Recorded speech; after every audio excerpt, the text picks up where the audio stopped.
Welcome to So You Want to Be a Geek, the podcast where we dive into the vibrant and ever-evolving world of geek culture. Whether you're a seasoned fan or just curious about what makes being a geek so special, join us as we explore everything from comics to movies, gaming, tech, sports, and everything in between. Each episode will bring you insights, interviews, and the latest news to fuel your passion and expand your horizon. So grab your favorite fandom and let's embark on this geeky adventure together. I'm Michael Canetti, and this is So You Want to Be a Geek. And I am here with one of my former students who is a 3D printing aficionado. This is Peter St. Amour. How are you, Peter?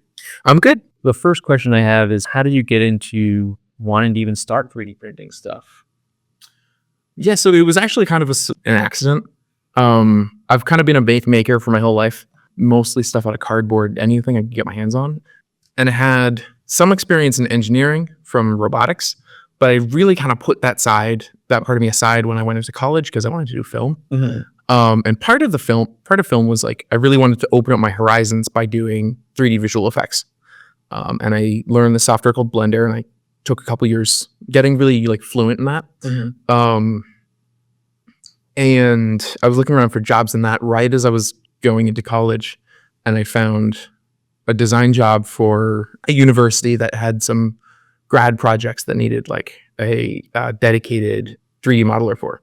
So it was actually through film and not through the engineering or the making that I'd done. Now, for those who want to sort of step into this world of 3D printing, where there's so many different types of printers, like what's a good entry-level printer for somebody to get into? Like I've looked at the things like the Bamboo 1A or A1 of that. Like it's something it's a multicolor printer. I mean, there's the Ender printers that everyone likes saying, don't buy those. You know? I have a printer that's made by Creality, which is the same. It's essentially just a bigger version of the Ender 3. Mm. I don't really get why people don't say not to buy the Ender 3. I think it depends on how tech savvy you are and how comfortable you are taking things apart and fixing them. And troubleshooting, right? Yeah. There's kind of two main strategies in the 3D printing market right now. There's PLA and then there's like resin. Yeah, there's that. There's also it's FDM and resin, which is kind of the two hobby techniques.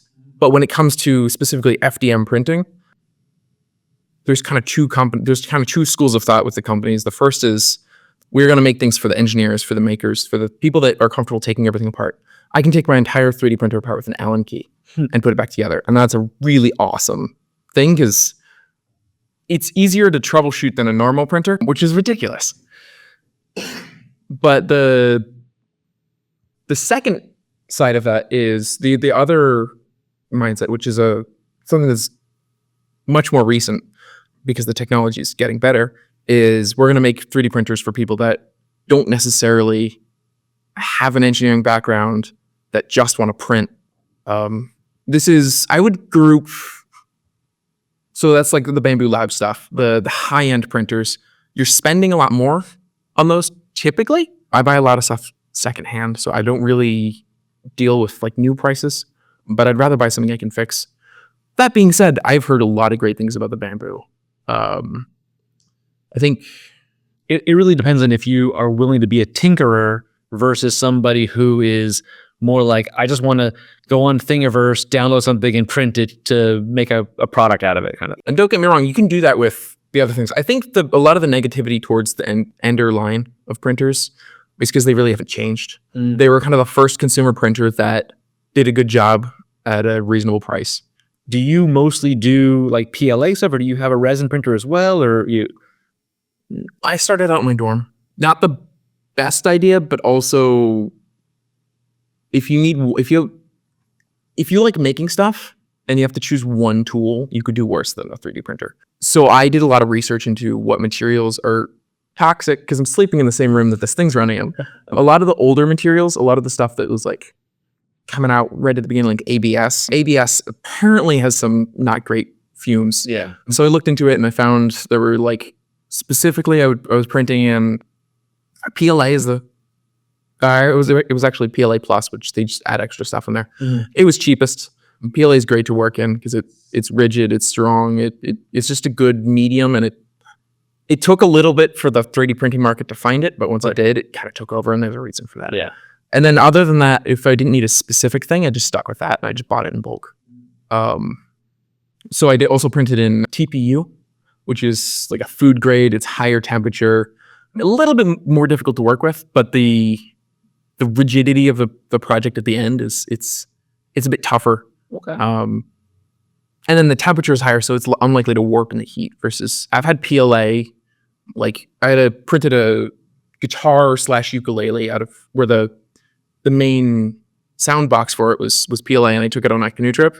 And Like the moisture and it wasn't the moisture because it's plastic, so the moisture doesn't bother it. But specifically, it was black plastic in the sun, and thermoplastics are designed to be soft at high temperatures, and it doesn't actually need to get that hot for it to slowly decrease in structural integrity. And it just like by the end, I had this like crescent shaped thing.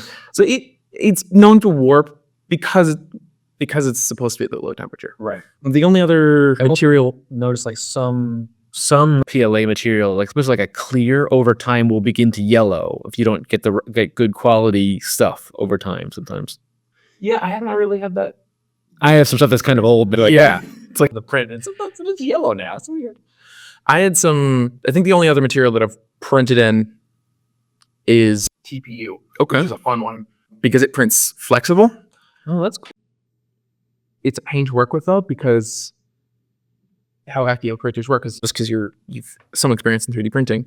It kind of pushes the spool through. It's amazing that you can print a prop and make it versatile. Like back in the day, it's like go to a prop shop, spin it. But now you can, if you can envision it, I can figure out how to make it and make it something that's functional. And you have a handful of really cool little things here that I see. Like is that like a lightsaber hilt? Yes. So this is. Can I like chuck it to you? You can use the camera right there in front of me. Yeah. Well, I want to have you hold it. So that is a human-sized scale of the Lego lightsaber. Yes, I've seen these like in like Lego stores and stuff like that, or like or places that they sell kind of a thing, and it's amazing. Like it's. And now, did you model this, or did you? Yes, you did. So I found a photo of just the side of a Lego lightsaber hilt, and it's just a really basic shape to model.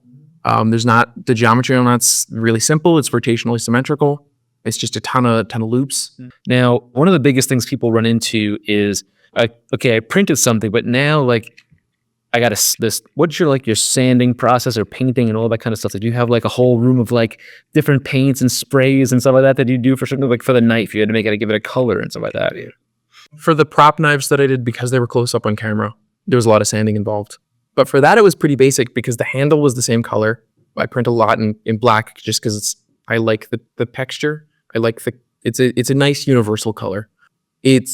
Lately I've discovered that the black pigment that they put in is actually finer, so it will print better, which is something I didn't realize until like after I'd already chosen that. But it's just the how it works is they've like clear PLA and then they pour in like the pigmentation, whatever the dye is, and powders, whatever. Yeah. And apparently the granular size of those is just smaller, so it's easier on your printer, which I didn't realize. That was kind of a happy accident. Speaking of camera rigs, have you seen the CinePi? No. What? Okay. Arduino? Yeah, of course, yeah. Okay. So the idea is open source hardware. One of the latest open source projects is an open source cinema level camera, whereas kind of the open source, the other side of that is a lot of people are 3D printing housings for it. So now you can get like entire cinema camera 3D printed, 8K raw, all that stuff. Using Arduino as a tech. It's like a subset of Arduino. I think it might be Raspberry Pi. Yeah, it's Raspberry Pi now. Because I have a couple of Raspberry Pis in my house, and my buddy, he has a million of them, and he's actually developing a product using both Raspberry Pi and Arduino software, and we're 3D printing the housings for this particular device, and it's really, really neat. And so we've like kind of got a couple different prototypes and experimented with. It's also like the screw heads. We had to have the right size of fit to fit through the Raspberry Pi. We're using like a Pi 5 or Pi 4 Plus, whatever it is, whatever the most latest version is. And it's super fun to just sort of experiment with what the housing should look like and how you can make it fit into a certain space and all that. It's just, and we used to have to like try to find something off the shelf, but now we can make a custom thing that looks a way we want it to look and has like a little center on it for a light, and and we have a space for that. It's crazy. It's really neat stuff. Don't forget to subscribe, rate, and leave a review on your favorite podcast platform. Follow us on Instagram and TikTok at SYWTBAG for updates, behind-the-scenes content, and more geeky goodness. Have a topic you'd like us to discuss or a guest you'd like to hear from? Let us know. SoYouWannaBeAGeek@gmail.com, and stay up to date and join the conversation. Until next time, keep embracing that inner geek, and remember, the adventure never ends.